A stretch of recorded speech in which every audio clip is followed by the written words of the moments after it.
आज हम इस विशेष चर्चा में भाग लेने के लिए खड़े हुए हैं और ये चर्चा इसलिए हो रही है क्योंकि हाल में ही जो युद्ध हुआ वो एक सूचना का युद्ध था। एक प्रकार से हम पड़ोसी देश और दुनिया भर को सच्चाई की सूचना देना चाहते थे और कुछ ऐसे ताकत थे, ऐसे शक्तियां थी जो भ्रम का सूचना सारे देश में, सारे दुनिया में फैला रहे थे।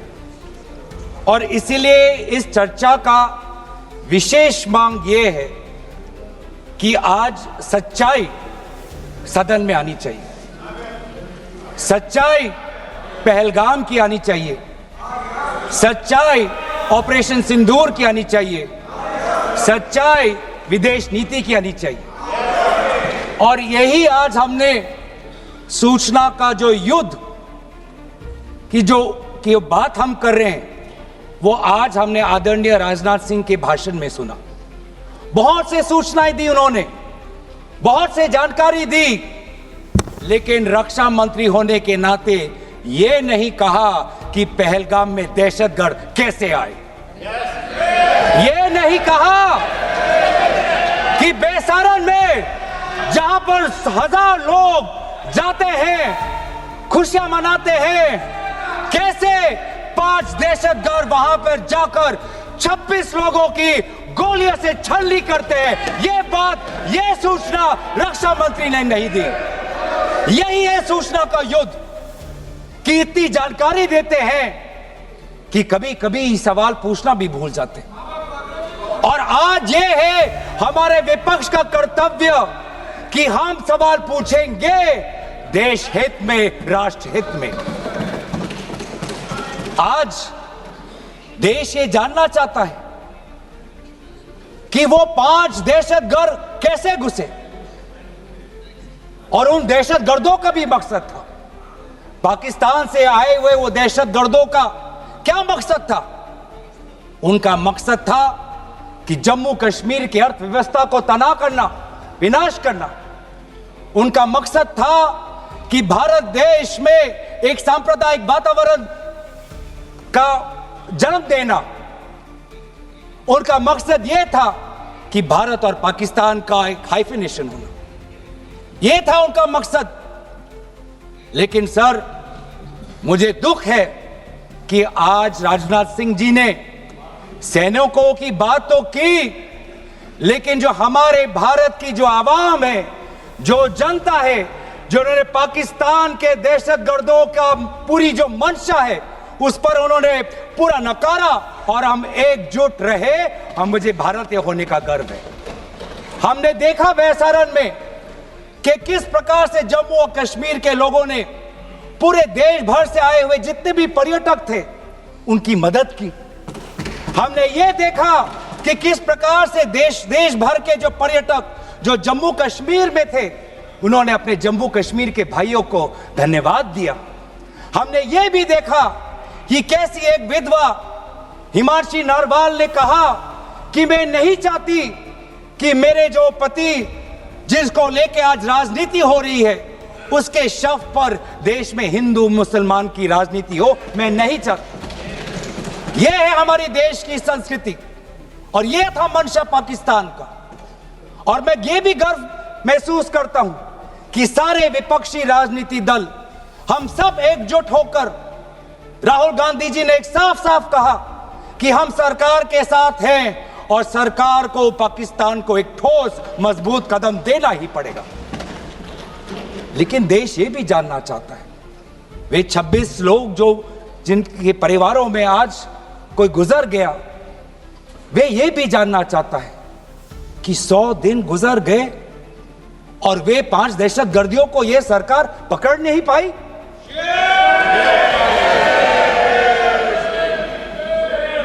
देश के वो लोग ये भी जानना चाहते हैं कि ये जो 5 दहशतगर्दे थे, दहशतगर्दी जो आए टेररिस्ट, निश्चय इनको किसी ने पनाह दी, निश्चय इनको किसी ने जानकारी दी, निश्चय ये पूरा जो 1 घंटा का जो उन्होंने गोला बारूदी की, उसके बाद ये फरार हो गए। उनको फरार होने में भी किसी ने उनकी मदद की, और आज भी ये 100 दिन हो गए और सरकार के पास कोई जवाब नहीं। आज आपके पास ड्रोन है, आपके पास पेगासस है, आपके पास सैटेलाइट है, वहां पे सीआरपीएफ है, वहां पे बीएसएफ है, वहां पे सीआईएसएफ है, वहां पे आदरणीय गृह मंत्री कुछ दिन पहले ही गए थे पूरा रिव्यू लेने के लिए, और आप किसी को पकड़ नहीं पाए। ये कैसा बंदोबस्त? आपने कहा कि आर्टिकल 370 के चले जाने के बाद जम्मू कश्मीर सेफ है, जम्मू कश्मीर में आइए। लोग आए, लोगों ने अपने आप को सुरक्षित महसूस किया, लेकिन बेसारन में देखा कि कितने वो निहत्थे थे, कितने वो असहाय थे, कि लगभग 1 घंटा लगा एक एम्बुलेंस उनके पास पहुंचने के लिए। पुलिस पर अगर आर्मी भी आई तो चल के आई। और सर, मैं वो नजारा भूल नहीं सकता। एक मां और एक बेटी चल के नीचे आ रही थी। एक भारत के सिपाही को देखा और सिपाही को देखकर वो रो पड़े, खुशी से नहीं, डर से, क्योंकि उनको लगा कि वे दहशतगर्द जिन्होंने सिपाहियों का यूनिफॉर्म पहनकर वहां पर लोगों को मारा, आज वही दहशतगर्द आज पहाड़ के नीचे उनका इंतजार कर। उस भारत के सिपाही को कहना पड़ा कि मैं भारतीय हूं, तुम डरो मत, मैं भारतीय हूं, तुम सेफ हो, सुरक्षित हो। ऐसा दहशत उन्होंने महसूस किया। इस दहशत के ऊपर, इस डर के ऊपर आदरणीय राजनाथ सिंह एक शब्द तो कहते, आप एक शब्द तो कहते। ये आपकी भी जिम्मेवारी है राजनाथ जी, ये आपकी भी जिम्मेवारी है, रक्षा मंत्रालय का भी जिम्मेवारी है। बार बार हम ये देख रहे हैं सर कि आदरणीय गृह मंत्री जाते हैं, कहते हैं कि बहुत अच्छा बंदोबस्त हो गया है, टेररिज्म के हमने उनकी रीढ़ की हड्डी तोड़ दी। तब भी उरी होता है, तब भी बालाकोट, तब भी पुलवामा होता है, तब भी पहलगाम होता है। अंत में जाके जिम्मेवारी कौन लेता है? जम्मू कश्मीर के लेफ्टिनेंट गवर्नर नहीं। अगर जिम्मेवारी किसको लेनी पड़ेगी तो आदरणीय गृह मंत्री आपको लेनी पड़ेगी, नैतिक जिम्मेवारी आपको लेनी पड़ेगी। आप लेफ्टिनेंट गवर्नर के पीछे नहीं छुप सकते, आप लेफ्टिनेंट गवर्नर के पीछे ये केंद्र सरकार नहीं छुप सकती, क्योंकि गृह मंत्री खुद वहां पे थे कुछ ही हफ्ते पहले, खुद उन्होंने सिक्योरिटी का रिव्यू लिया कि आपके पास जानकारी नहीं थी। और सर, ये सरकार इतनी कमजोर, ये सरकार इतनी बुज़दिल कि आज उन्होंने इस सर में, क्योंकि उन्होंने अगर इसका किसी का दोष दिया तो टूर ऑपरेटर्स को दोष दिया कि टूर ऑपरेटर्स बिना अनुमति के द्वारा, बिना लाइसेंसेस के द्वारा लोगों को बेसारन ले जा रहे, हमें तो पता ही नहीं था। ये है इनका कारण, ये बताना चाहते हैं।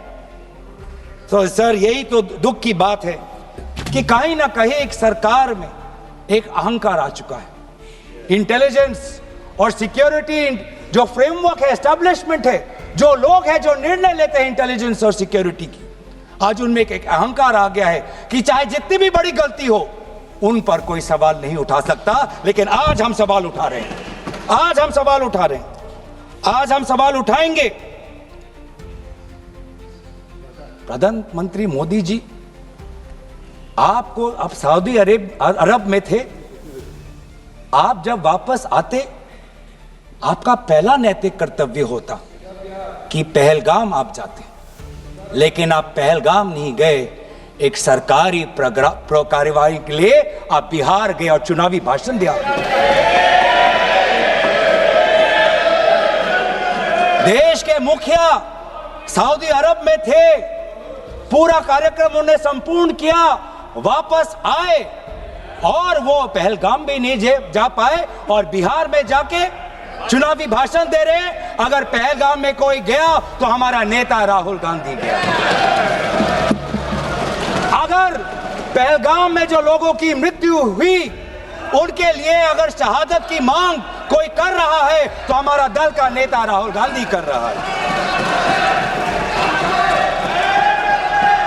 राहुल गांधी जी की बदामी के कंटोनमेंट में गए। सर मैं बोलूं? Sir house in order. Sir house in order में like. Sir house is not in order में रहेगा सर। टाइम लेकिन आप तथ्यों पे बोले, गलत सूचनाएं नहीं दे सदन में, गलत सूचनाएं मत दे। हम बोले इसके ऑर्डर में लाइए सर। कोई सदन में गलत तथ्य नहीं रख सकते आप ये। सर मैं बोलूं सर कैमरा आएगा मेरे पे। धन्यवाद। आदरणीय अध्यक्ष महोदय, अब बात आती है ऑपरेशन सिंदूर की। आज मैं राजनाथ सिंह जी का भाषण सुन रहा था। मुझे पता नहीं चल रहा था कि राजनाथ सिंह जी जो भाषण दे रहे थे वो किस समय का उजागर कर रहे थे।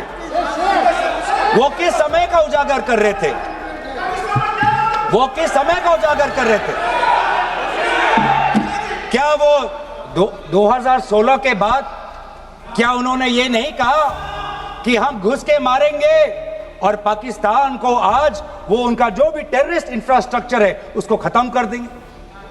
वही बातें तब की, वही बातें पुलवामा की बात की कि पुलवामा के बाद आज हमारे लड़ाकू जहाज अब गए हैं, अब पाकिस्तान अब कभी भी भारत पर उंगली नहीं दिखा सकता।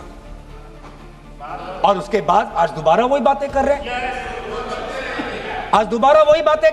कि हम घुस के मारे, हमने ये किया, फलाना किया। और ये अब भी कह रहे हैं कि ऑपरेशन सिंदूर कंप्लीट नहीं हुआ, अधूरा है, क्योंकि कल को जाके दोबारा पाकिस्तान कर सकता है। ये खुद कह रहे हैं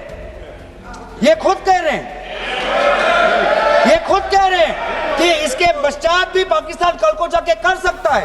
तो ये जो सफल कैसे हुआ? फिर क्या सफल हुआ? आज ये खुद कह रहे हैं कि हमारा मकसद युद्ध का नहीं था। हम पूछना चाहते क्यों नहीं था, होना चाहिए था। आज उन्होंने खुद कहा कि हमारा मकसद जमीन लेने का नहीं था। क्यों नहीं था? पाकिस्तान ऑक्यूपाइड कश्मीर अगर आज नहीं लेंगे तो कब लेंगे?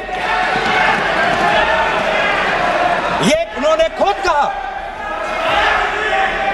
खुद कहा कि हमारा मकसद था टेररिस्ट के इंफ्रास्ट्रक्चर पर आक्रमण करना। तो क्या हमने उरी के समय नहीं किया? क्या हमने पुलवामा के समय नहीं किया? लेकिन उसके पश्चात भी पाकिस्तान का इतना साहस कि आज उन्होंने पहलगाम में जो पिछले 20 वर्षों में हमारे भारतीय नागरिकों पर सबसे दर्दनाक अगर हमला हुआ है तो आपके समय पे हुआ है। आपके समय में उरी हुआ, आपके समय में पुलवामा हुआ और आपके समय में आज पहलगाम हो रहा है। कुछ बातों का उजागर किया, कुछ किताबों का भी उजागर किया। ये नई प्रक्रिया है सर। हर चर्चा में आदरणीय भाजपा के नेता एक किताब उठा लेते हैं, फिर कुछ जानकारी दे देते हैं। हमें नहीं, ब्लूमबर्ग को क्या जानकारी दिया? मैं पूरा पढ़ लेता हूं without editing. What is important, क्या जरूरी, हिंदी में अनुवाद करने की कोशिश भी करता हूं, मत करो। क्या ये जरूरी नहीं कि जेट गिरे, पर क्यों गिरे, क्या गलतियां हुई, वो महत्वपूर्ण है। संख्या महत्वपूर्ण नहीं सर। 35 ही राफेल है देश में, 35 ही राफेल है। अगर उनमें से कुछ गिरे भी तो देखिए सर, मुझे तो लगता है कि बहुत बड़ी क्षति हुई। 35 राफेल, अगर कुछ उनमें से भी अगर कुछ गिरे तो मुझे लगता है कि जरूरी है, क्योंकि आपको लगता है कि 35 राफेल काफी है, तो अगर कुछ गिरे तो वो भी जरूरी है। और उन्होंने उसके बाद ये कहा कि ये बात अच्छी है कि हमने अपनी गलतियों को समझा, उसको सुधरा, और 2 दिन बाद हमने अपने जेट को उड़ाए और दूर से हमने आक्रमण किया। सर ये मैं थोड़ी जानकारी चाहूंगा। हमारे पास जो हमें यह संदेश मिलता है कि दुनिया के सबसे बढ़िया और बेहतरीन लड़ाकू जहाज हमारे पास है, सबसे बेहतरीन पायलट हमारे पास है, तो सीडीएस को ऐसा क्या कहना पड़ा, ऐसा क्या परिस्थितियां हैं कि हमारे पायलट हमारे लड़ाकू जहाज क्लोज रेंज में नहीं जा सकते, उनको दूर से ही फायर करना पड़ता? ये क्या है? ये क्या पाबंदी है? ऐसी ये क्या पाबंदी है कि सीडीएस को ये कह रहे हैं कि हमारे लड़ाकू जहाज ने पहले दिन गलतियां की, गलतियां हमने सुधारी और दूर से हमने आक्रमण किया? क्या हम पास से नहीं कर सकते? ये जानकारी हमें दे। हम ये जानना चाहते हैं कि lieutenant general Rahul R Singh ने सदन के अंदर नहीं, सांसदों को नहीं, राजनीतिक दलों के फ्लोर लीडर्स को नहीं, फिक्की में जाके कहा, क्या कहा उसका भी मैं हिंदी में अनुवाद करता हूं कि पाकिस्तान तो सिर्फ फ्रंट पे था और पाकिस्तान के पीछे चाइना उनके पूरी तरीके से समर्थन कर रहा है।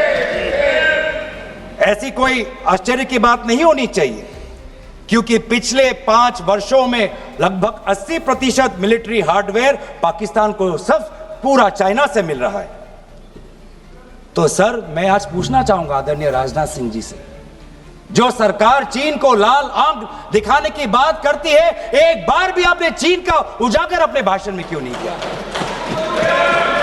आर्मी कर रही है,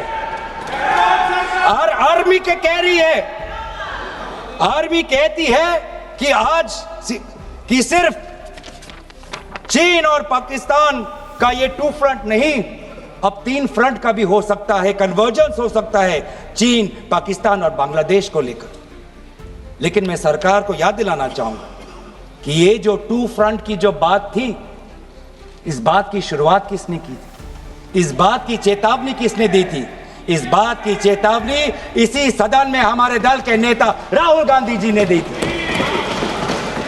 और यही हम जानना चाहते हैं, यही हम जानना चाहते हैं कि आज जो युद्ध हुआ, इसमें पाकिस्तान को चीन से कितना समर्थन मिल रहा है। हम सेना से नहीं, आज हम आदरणीय राजनाथ सिंह जी से और प्रधानमंत्री मोदी जी से जानना चाहते हैं।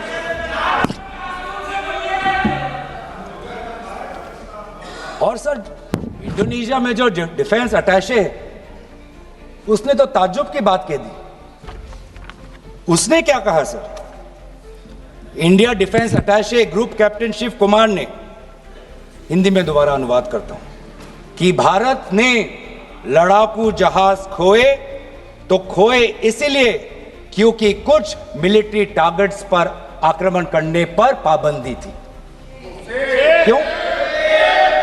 क्या पाबंदी थी? ऐसे क्या ये राजनीतिक कंस्ट्रेंट्स थे? आपने कहा कि 9 टारगेट पे हमने आक्रमण किया, लेकिन हमें यह भी सूत्रों से जानकारी और मीडिया में आया है, और लेफ्टिनेंट जनरल राहुल सिंह ने खुद कहा कि पहले 21 टारगेट्स चुने गए थे और 21 से फिर 9 हुए। क्यों हुए? क्यों हुए? आज मैं ये जानना चाहता हूं कि पिछले 20 वर्ष में सबसे घातक आक्रमण हमारे महिलाओं पर हुआ, हमारे बच्चों पर हुआ, भारत के आत्मा पर हुई। हमने सब ने वो दहशत को अनुभव किया, हम सब एकजुट हुए, हमने पूरी तरीके से समर्थन प्रधानमंत्री मोदी जी को दी कि अब जाइए। और ऐसा एक माहौल बन चुका था कि देश किसी भी कीमत चुकाने के लिए तैयार था। पूरा देश प्रधानमंत्री मोदी जी के साथ था, विपक्ष प्रधानमंत्री मोदी जी के साथ था। और अचानक 10 मई के दिन पे हमारे राष्ट्रदूत कहते हैं कि हम पाकिस्तान पर हमला करेंगे, और शाम के 10 मई को सूचना आती है कि पाकिस्तान के साथ अब युद्ध पर हम परिणाम दे रहे हैं, सीज फायर हो गया।